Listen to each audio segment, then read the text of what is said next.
What is going on, everybody? It is lunchtime, and we are cooking it up Cajun. How y'all are? Ain't better than this. I'm not sure if I can stand it. I know. What a day. What a day. Hopefully today has a little lighter mood to it. I mean, I'm feeling lighter. I'm feeling lighter. Okay. I'm about to say, I don't think yesterday was necessarily dark. It was just honest. I told you that yesterday. Yeah, I've kept a lot in for a long time. So, ESPN Fantasy Football Draft League. It is it's going on tonight at 8 p.m. There's one person that I still do not have them registered in. I'm going to have to give that spot away. If you are interested, send me a message through Instagram or YouTube, and I can give you the last team for our league, but we'll draft tonight. If you're not going to be there, just hit auto draft, let it draft for you, and then we'll start this as a yearly thing, the Clydesdale Media Fantasy Football League. There we go. I wish I paid enough attention to NFL. I would take that last spot, but I just don't. We are full house already. Jeffrey Birchfield, no rant. I'm out. Later, Papa Birch. Good evening. Dinner done. Now waiting for coffee to brew. Gosh, man, I left my coffee upstairs, and I wish I had it in my hand right now. It would be so good.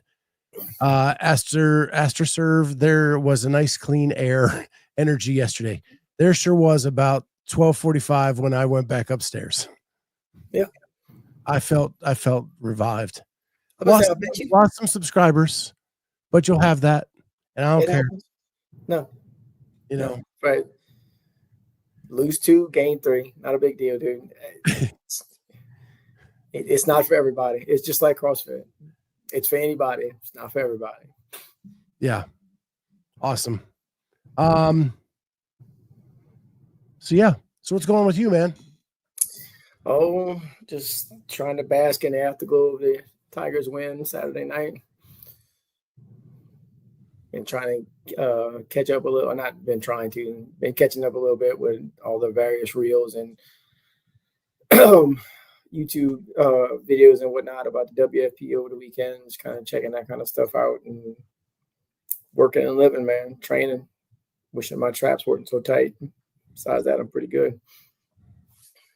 I want to be in Jeff Baco's family league. It got so heated that they had to abandon the seat, just disband the league altogether. What kind of family drama comes in on fantasy football? Right? I'm not fantasy football, but you know more, Grandma.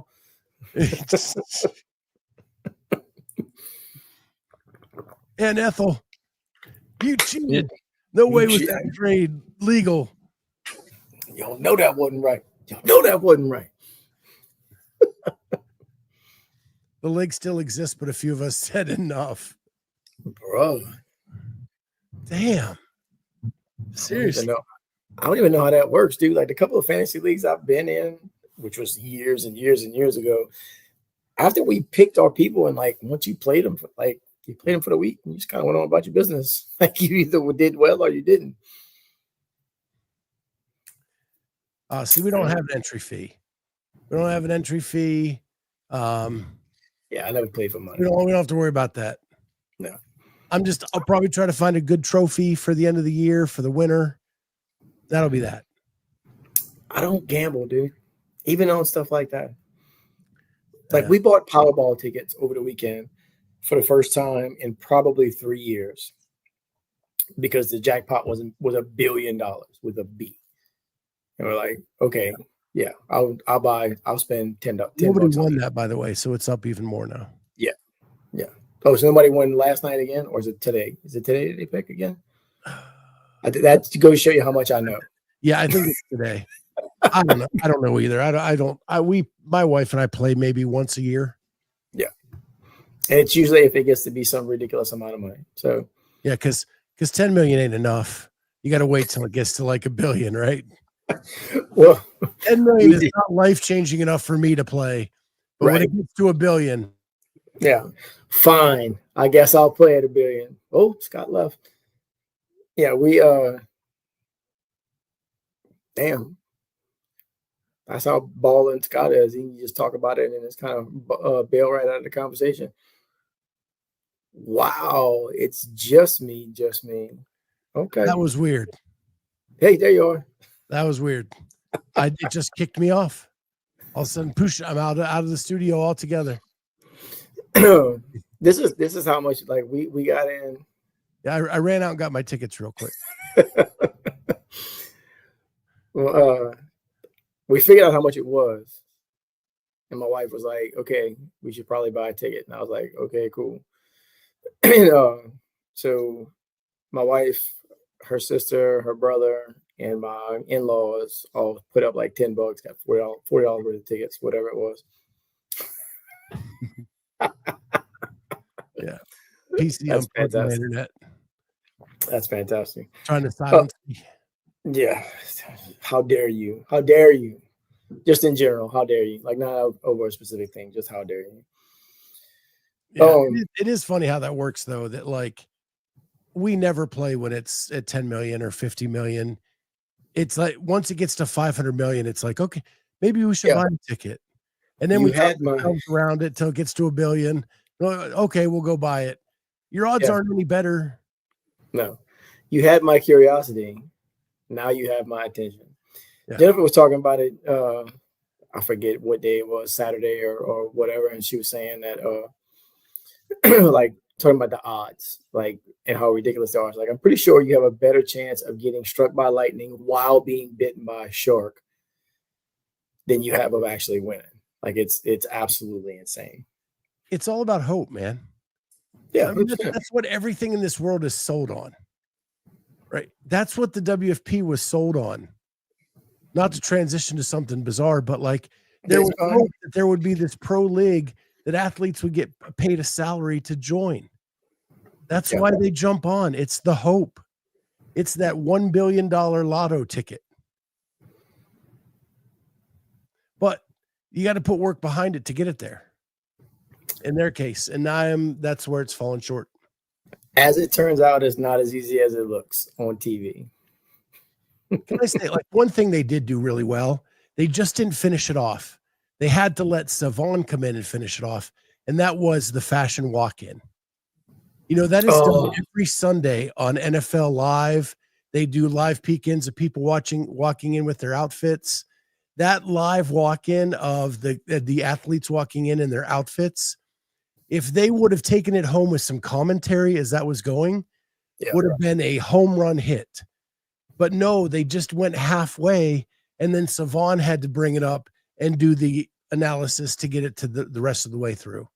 Which they did a fantastic job. That shit was hilarious. Yeah, but here you have a great idea to promote the athletes, you know, and you could even let them talk about the sponsor stuff they're wearing. And that gives them like now like a realistic place to say, wearing Born Primitive, I'm wearing LSKD, blah, blah. They're hitting their sponsors, they're blah, blah, blah. And they're selling their stuff in a realistic way. But they just well, it'd be a whole lot more than just here's my Instagram reel where I'm wearing Born Primitive while working out. Yeah. Here am I, you know, oh no, my shoes or strike movements, socks or Born Primitive, my you know, whatever. I'm Daniel Brandon. My jean shorts are JC Penney's, and my hoodie sweatshirt is Dick's Sporting Goods. Yeah. Yeah. Easy as that. It's made by Starter. You didn't go Starter, did you? Oh my gosh. First off, one was the whole thing was sponsored by the Starter Letterman jacket. The Starter leather jacket. That was such a bizarre choice, FYI. Like, look, I'm in South Louisiana, so like my real heavy coat is not real heavy to begin with, and just didn't get cold enough down here for that. But I know this many people that still rock a leather coat, a leather jacket. This many. I think one of them's my father-in-law. Yeah. Well, see, I live in cold weather, so and in the winter, when I worked at an office, people had like the leather business coats, right? That makes sense. But hell, I haven't been in office in 5 years, so it could have all changed by now. And that's a business coat. It's not a Letterman's jacket. Right. True. Yeah. Yeah. The last person to rock that was Putty on Seinfeld. Check out the 8-ball. I love it. He's going to the devil game.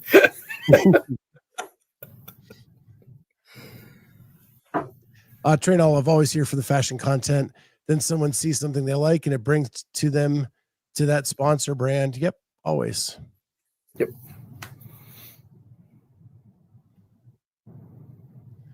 The event sponsored by Adidas, not a good look. Athletes naming all the other sponsored gear on their platform.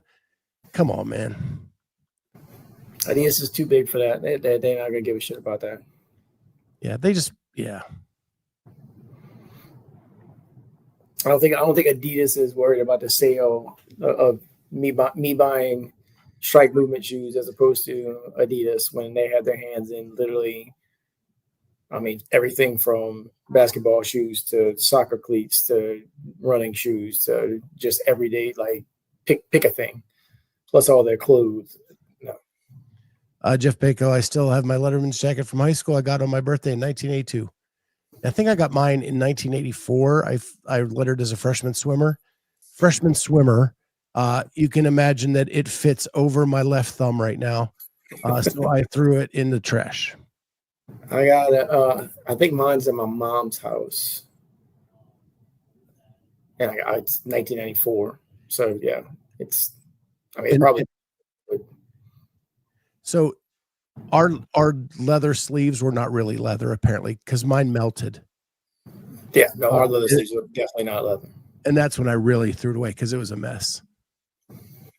For a while at Assumption High, they had like nylon instead of like the leather sleeves with the wool or whatever. It was basically like a starter jacket type deal, but it was a Letterman's jacket. Those actually were pretty nice. And then I think either the year I got mine or the year before I got mine, they went back to like the traditional style.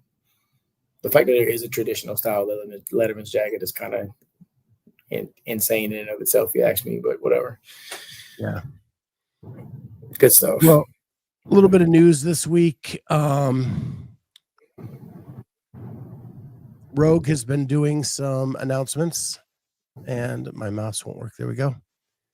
We got three athletes announced. We got Grace Walton. We got Colton Mertens. And this morning, Paige Semenza. Underrated as a human being. Paige is amazing. She is one of my top 5 people to talk to. I love Paige to death. Little surprised, she's one of the 15 invitees. Hey, bro. Can I just say that? Maybe they know something we don't. She didn't do the game season. She is not even above the line in the WFP season. I having a hard time seeing the justification there. And that is where, when you take a historical look back, you may be bringing in people that don't necessarily fit the criteria for now. Right. I love Paige, love her to death. I don't see her as being top 20, top 15 relevant right now. No. I would 100% agree with that. Can you imagine getting body checked into the boards by Paige? Crushing. She's just little, though. Yeah, I'm sure. I'm sure. So yeah, Ed AI, don't threaten me with a good time. Yeah, I mean, gosh, I've had some great conversations with her. Again, I'm just looking at this on paper as who I want to see as the top 15 in an all-star event at Rogue. Yeah, I would. It's an odd choice. Yeah. It's an odd choice because she had, like I said, she hasn't been competing necessarily. And she's definitely not in that top echelon at this point. Well, and we know This year. she's been dealing with back injury for a while. Right. Right. So it could be all because of that. I don't know. I And would Rogue is traditionally heavy. So if you're coming off, dealing with back injuries and whatnot, it's just an odd choice. I mean, look good for her. I hope she does well. Hope she crushes it. I'll be one of the people rooting for her, but I just don't. I don't know. And maybe some other people declined. We don't know who the top end are yet. Right. Because I think we are getting to that where at the beginning of the season, there was this hope for all these opportunities. And now you're seeing such a crowded schedule when you get to here that I think people are going to be like, I just can't. I can't do it you all. saw what the boys were talking about the other day. Yeah. Right. When it's just like, man, I guess we're doing this again. Okay. Yay. Like, you need time off. You cannot, I would say Colton is a different breed because he's just going up. Yep. I'm going to compete again. Yep. I'm going to compete again. He's like Carolyn Prevost that train in a way that they are just training to compete all the time. Right.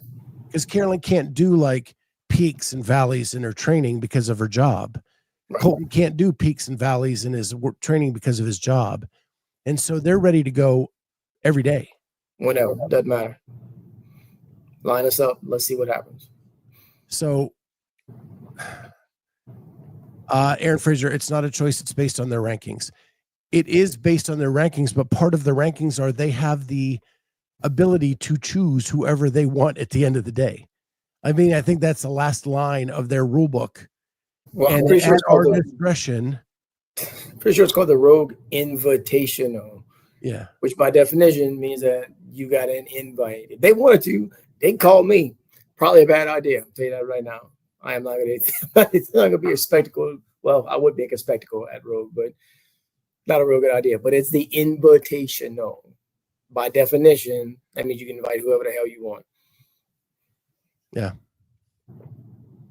How many are in the field at Rogue? That's 20.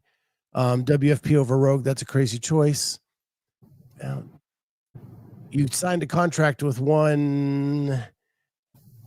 You want to keep getting that money. Colton was planning on doing the Rogue qualifier. I don't think he ever was. I think when he was asked that on Savon the other night, he knew he was getting picked. The athletes are invited well before the announcements are made, and they're asked not to say anything until they're ready to do the Instagram release. And you could tell that Colton was being very vague in his answers to all those questions. I've talked to like Ariel when she's had her invite but was not allowed to say anything about it. I've talked to Emily Rolfe when she had her invite and wasn't able to say anything about it. So I've had people on the shows at times when they've had those invites, but we had to avoid that subject. So they couldn't talk about it until it was released.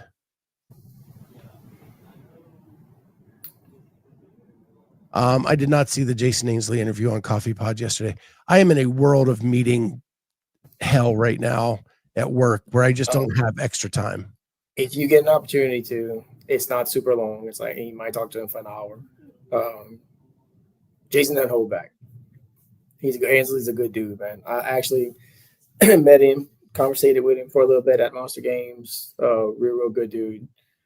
And he answered every single question that he could that Pedro asked him. So it's worth a watch. Again, with the programming, doing age group programming analysis, wonder how honest they'll be. Oh, hopefully more than they were before the event. Well, okay, so two different things, and I'm gonna stand on the side of Bill and Chase here. The first thing that they did, they just went over it. They weren't analyzing, so they just this is what it is. Okay, well, why'd you pick that? All right, cool. And they restrain themselves from getting into the nuts and bolts of it, specifically because it's just like they're going to present it here, and then we'll have the test, let the athletes run through it, see what happens, and then they'll come and talk about it afterwards and say, fixed it for you. They do that a lot. Like that, those are some of my favorite shows when they come back and actually analyze the programming, and they go, well, instead of doing this, we could have just did this instead. And then they throw that out there a lot. There, fixed it for you. Don't even ask. And they do that with every comp that they go to.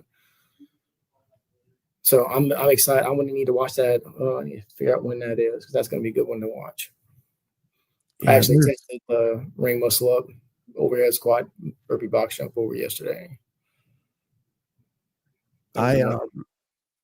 There's a bunch of things on today I've wanted to catch, and I need to write some stuff down.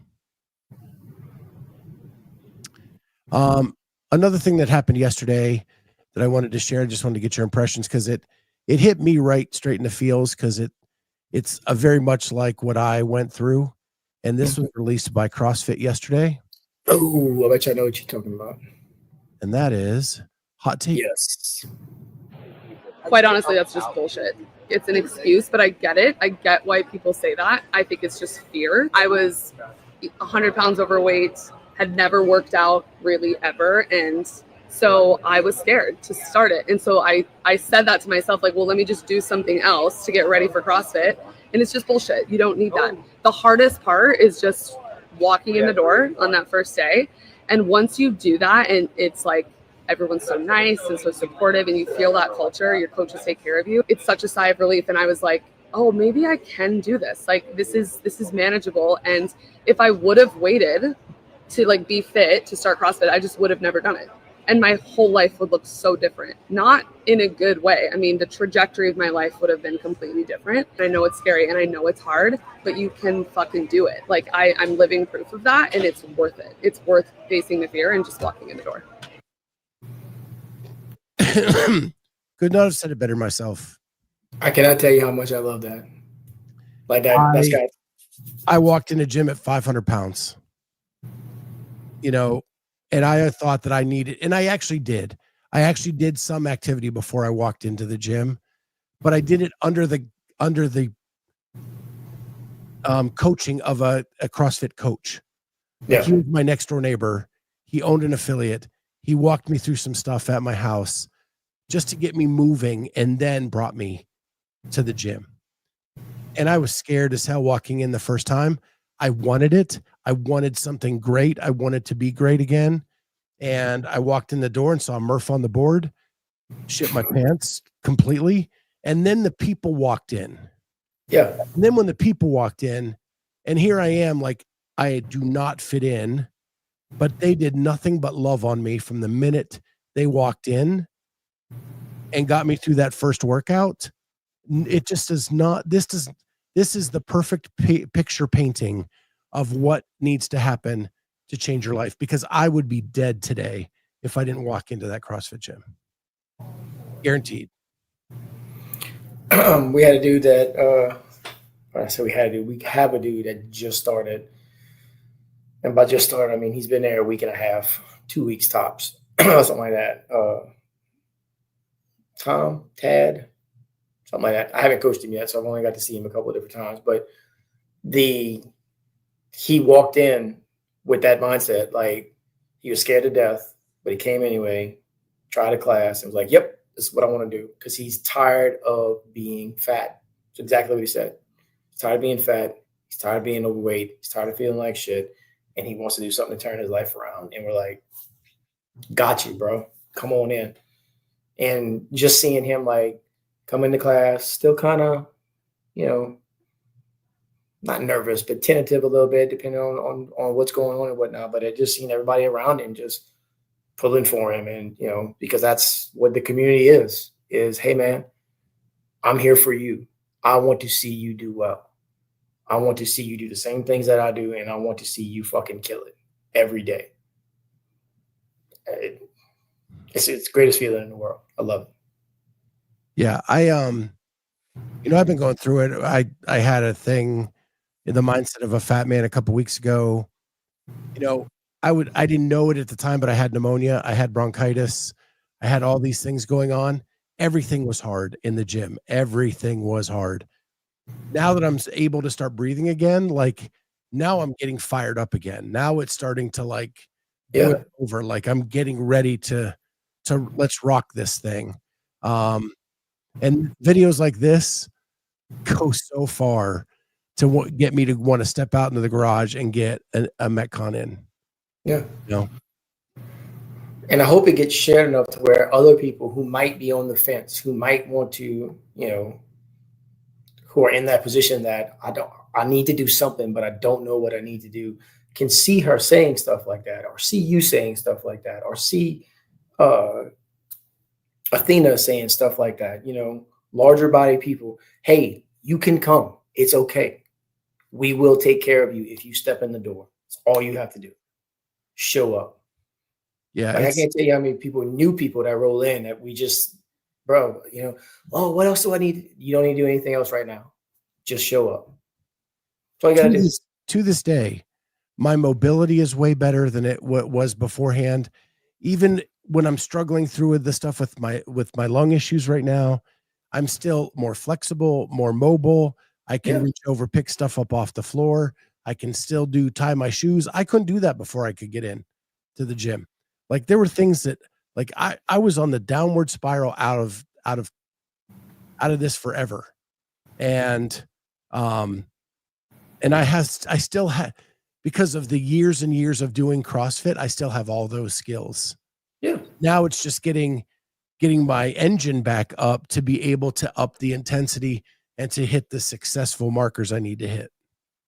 You have the mechanics. Now we just got to add the intensity. Yep. It's amazing That's how what that it works. is, man. Mechanics, consistency, intensity. It's a beautiful thing. The momentum that the CrossFit media team has right now is fire. Bro. Is straight up fire. It's so good. I just don't want this sale to mess that up. They are hitting all the right feels.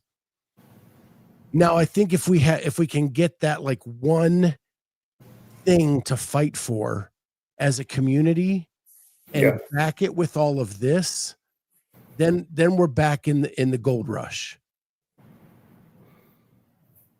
That's the one thing. And I think Tyler Watkins is the one that got me to that thought process with his PowerPoint demonstration on his wheel. His wheel. But that's what just having that one thing to fight for and then putting all of these resources behind that. That's what's going to make gold. That's all you need. Common enemy will unite people in ways that they never thought possible. Trent Olive, best inspirational media I've seen in a long time. Yeah, they're killing it, man. Like the whole like I do this. I CrossFit because of. Yeah. And my next piece coming out from the age group games is this is my why, and it should be out this week. I'm pretty far into it right now of the editing process. I got to add the music to it. I got to add a couple more pieces to the end, and then it'll be out this week. But it is people from all the different age groups, both men and women, talking about what their why is. And it's so cool to see the vast differences in the whys. It's just really cool when you just back them up one after another. Everybody's got their own reasons, right? Yeah. And Caitlin did an awesome job with, I gave her the theme of this video was this is our why. And then she put together a competition collage, a video of what, like crowd shots and people on the floor digging in and competitors cheering for each other. And it's just really freaking cool. And I know you said it, I know you already feel it, but, and I'm definitely biased because I am all the way up in it, but from a competitive standpoint, our divisions, the masters group as a whole, there's nothing like it. There's absolutely nothing like it. Me and my buddy Luke have had this conversation, and as a matter of fact, a bunch of us older fellas have is that, hey man, if you're lined up next to me, I want you to do well. I really, really do. But I also want to beat the ever living shit out of you. Like, I want to leave you, and I hope you do well. I really do. But I also hope I beat you. I'm pulling for you. And it's a weird feeling to want somebody to do so well, like for their, for you, for them, but also to just want to absolutely crush all their dreams all at the same time. It's a weird place to be, but I love it. You want them to do well, but you want it to be 1 second less well than you. Absolutely. Absolutely. If I finish at 11:59, I hope you finish in 12. Whatever the case may be. The media has made me thinking about wanting to start coaching. I want to help people get better, fitter. That says so much right there too. Plant Power Fitness. Like the fact that you now want to take another step with it. That is amazing. Pete F64. It feels like the board has stepped back. People like Dave, Jenna, James, Hobart, etc., have just stepped up to fill the leadership vision and void. I'll tell you what, Jenna Hauke is a energy machine. And she is the one over this media stuff. And she's just rocking it. I don't know where it was at, but somebody took the reins off. Yep. So whoever that person was that was just like, you know what? Do what you need to do. Do what you know how to do. I think the next step for the media would be to be less edited in their podcasts. Yeah. Yeah. Say what's on your mind. Like they let Hobart go live. That was cool. There was something else. Ed AI, my why is to live to over 100 years old. That would be so cool. Yeah. All right, man. Yeah, that the media stuff is just getting me all fired up. Every time I see something new, like that reel that they put out that you just put up yesterday, I was like, holy shit, let's go. Where did it even come from? It's amazing. Like, we need more stories like that out in the public, out on as many platforms as you can get it on, to get in front of as many eyeballs as possible, to get those people who are hesitant, who are scared, and rightfully so, because all you know is what you know. You can't know anything different until you do something different. So if you're terrified in your own skin of making a change, like, you're not going to make a change. But if you maybe it could help if you see other people going, hey, I understand where you're coming from. I was that way too. I did this and it worked. Come try it. Yeah. Jay Birch wants to do a burpee at 75. He was saying on Savon's show in the chat earlier that his father-in-law was doing burpees, and his father-in-law said something about, see, you do that at 75. And Birch was like, well, yeah, I hope I can't do that at 75. Like, it's the whole point. You know, my mom's 80. My father-in-law is going to be 90 this fall. And I see so many people around their age in their friend groups that, like, their biggest fear is falling because they're afraid they can't get back up. And what freedom would it have? What freedom would it be to feel like I don't have to worry about falling because I can get back up? Yeah. You know, and to know in your mind, at whatever age you are, just pop a burpee right back up. That's it. Yeah. Having the core strength to sit up, do a little Turkish get up, and up off the floor you go. Just to push yourself up off the ground or roll yourself over, whatever, like you said, sit up, stand up, go on about your business. Yeah. The people take that for granted. Hey, people.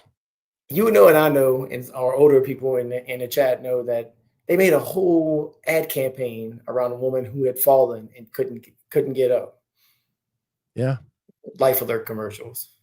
I've fallen and I can't get up. Not me, bro. Trey Olive, I see that with my parents now, and it's sad. but also motivating to not be like that at their age. Unfortunately, we have the cure. We have the cure. There we go. Travis, my mom, 73, tripped and fell on a hardwood floor. Thankfully, she does CrossFit. No injuries. Not only could she get up, she took the fall.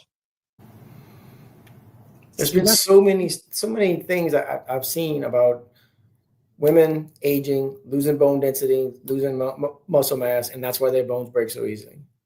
But if you constantly are putting them under pressure, they're going to rebuild themselves, and they're going to be stronger and denser and harder to break. Yeah. I mean, Ed AI, the best CrossFit ad was the grandpa who worked to pick up his grandchild. the dude, the kettlebell. Amen, brother. That was a Christmas commercial, right? It was. I cry every single time, like it's the first time I've seen it. When it comes around the holidays, people start sharing it again. I can't pass it up. I just sit there and watch it until he picks up his grandchild, and they put that star on top of the tree, and I'm like, all right, good. I'm walking away like this afterwards. Yeah, that's a good one. Barry McCockiner, Scott, are you still going to CrossFit Players? I am not. I took the summer off. My wife is rehabbing 2 knee surgeries. We are working out in the garage. We are doing Sentinel training right now, saving the money to buy some more equipment for a garage. And then as the weather turns colder, I'm either going to go back to Polaris or go to Chalk Dust CrossFit. They're equal distance from my house in opposite directions. But Chalk Dust CrossFit is an older clientele in the evenings.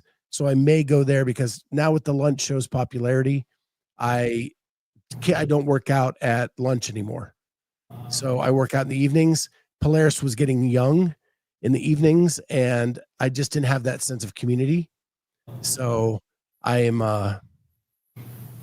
looking for a little bit older community that I can attach more to. And that's where Rudy Berger and his wife and family go, who I'm good friends with. Caitlin, my videographer, owns the joint. So I'd be supporting her as well. So that I think that's my leaning come fall.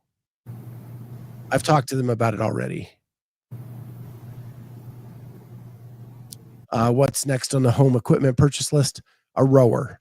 My wife wants a rower. We had one. We sold it to get a bike. So now we have a bike. She wants the rower back. So the rower is the first big purchase, and then a box. You can build a box, Scott. They got plans for them all over the internet. Yeah. I actually own one in my old gym. I left it there and just let them have it. And I should have grabbed it on my way out. I got one that a buddy of mine built for me when the world quit turning. It's actually at the box. It's actually at the gym now. Yeah, my buddy and I built a couple in like 2013. And it's still, my buddy's one of those guys where if it calls for 1/4 inch, he's getting 1/2 inch, and dude, and like it's indestructible. We got so Cecil had at the gym a bunch of like the regular Rogue wooden boxes you can get from Rogue, and then we had a guy Nick Sanchez, fire captain, like, and he's one of them guys that like he can build whatever. Like he built the bar top for the office and at the gym. He made this cool fire, like, American flag out of wood and stuff like that. Well, hey Nick, can you build some boxes? And he's like, absolutely I can. He built, I want to say 6 of them, something like that. And when I tell you, you could anchor a cruise ship with one of them, because I don't know, it's not just that he used the heavier gauge plywood, because he did, but whatever he did on the inside of it to make it stable, he did at least twice, because you can't see inside of it. Like he didn't cut a round hole. He cut like a rectangle hole. You just can slide your hand in there and pick it up. And we tell people, when you put the boxes back, the ones that say Virtus go on the ground so that you don't have to pick them up and put them on top.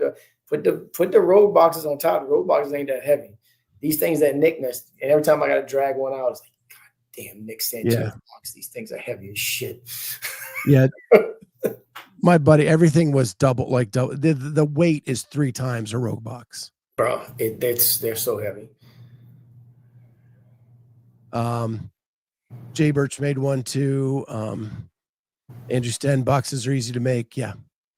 I have to I need to make one anyway. I need to make a smaller one for my wife. You know, a double knee replacement. She ain't jumping 20 inches. Let's just say that. Cross section 2x4s that'll be in the stroke one. Yeah. Yeah, but that's our plan. And then hopefully by next year, she'll be willing to go into a gym with me. Right now with her knee, she just won't. And she's redheaded and she's stubborn. And that's just, I love people that say stuff like that. Like, well, I don't know what I'm going to do. You know, I got one of my best friends broke his leg, broke his foot, ankle, leg down there, somewhere right in that area, doing tactical games about a month ago. Something like that. He's worried, I'm going to gain weight. About this. Bro, you can CrossFit with a broken leg. I can promise you can. Show your ass up at the gym. We will get you fit. Let us being the coaches, worry about that. Guarantee you'll be all right. We had another dude that had to have, he blew his Achilles out. And they had him on, you ever seen the peg leg fucking deal? So like you put your knee on it, kind of strap it in. Once he got cleared to work out, he started showing up in that.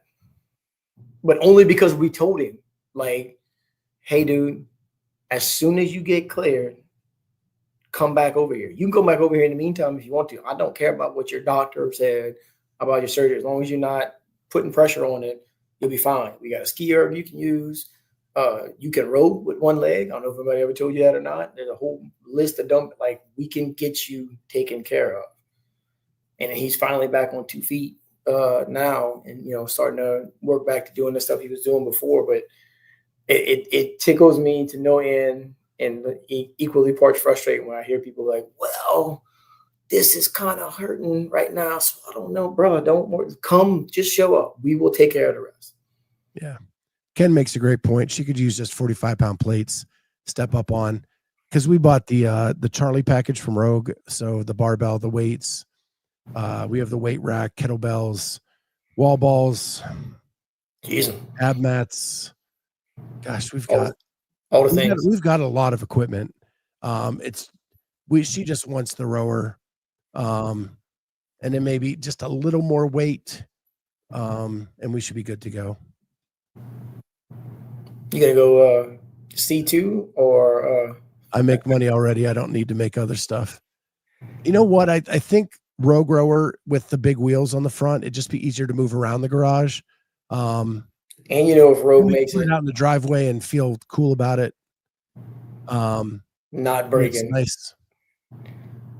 Dude, the first time I sat on the Echo bike, my buddy Jeff bought his wife one for it was either Tracy's birthday or her anniversary. I don't remember which one it was. He's like, come outside and see your birthday present. And she was like, what in the hell are you talking about? And they had just dropped it off. It was in a big box. And she's like, is that an Echo bike? He's like, yeah, happy birthday. They put it together. And Jeff was like, dude, you need to come try this thing. And I went and sat on it. And I was like, this feels like it'll still be here after all of this is gone. All of this being the rest of the world. Like he lives right by the Mississippi River, right by the levee. Like this will be going, all this will be underwater. This Echo bike will still be sitting here. Like Rogue Rail builds their shit to last, dude. Jay Birch, I like how the Rogue rower folds. I'd like that too. Now, like your C2, you can pull into two parts and it essentially does the same thing. Yeah, but nobody does it. Doesn't have a hinge on it to like fold it. No, nobody does it. They just stand it up on its end and call it good. Yeah. Well, see, I would bring it. So in the wintertime, when we had the rower, I would bring it down here to the basement. And I would bring it down in parts. Where the Rogue rower, that'd be tough to get down my steps. It's got them big old wheels though. Yeah. It's fitting. Like, because I enclosed my staircase when I finished this off down here. So I don't know. We'll have to see. Barry McCocken or I prefer the C2. I haven't been on a road yet, so I couldn't tell you. I have absolutely no idea. I haven't even seen one in person yet, to be honest with you. I haven't seen one either, other than I just know that the big tires, like what I saw on TV, Right. that was a big selling point for me, just being able to move it to wherever I wanted to. Yeah. Well, dude, man, just like always, every Wednesday we just chit chat until the time is up. And I am in one of those freaking all day 8-hour meetings today. So I'm back on. I'm already a minute late. So with that, guys, this has been a fun conversation. We will be back tomorrow with lunch with the Clydesdale. What else do we got going this week? Yeah, the age group stuff will be out later this week as well. I'm going to get back on to some more Hattie episode 2, and hopefully that'll start rolling as I'm feeling much, much better from the pneumonia bronchitis attack. Thank God. And then I think I'm going to Rudy Burger's new barn tomorrow night to do a little tour, maybe interview with him. I'm gonna text him and be like, "Hey, bro, how come Scott gets an invite and I don't? Is it because I'm 16 hours away? Is that why?" Rogue is running a deal, bike and rower for $16.40. Wow. Dang, that's good, bro. Well, cool.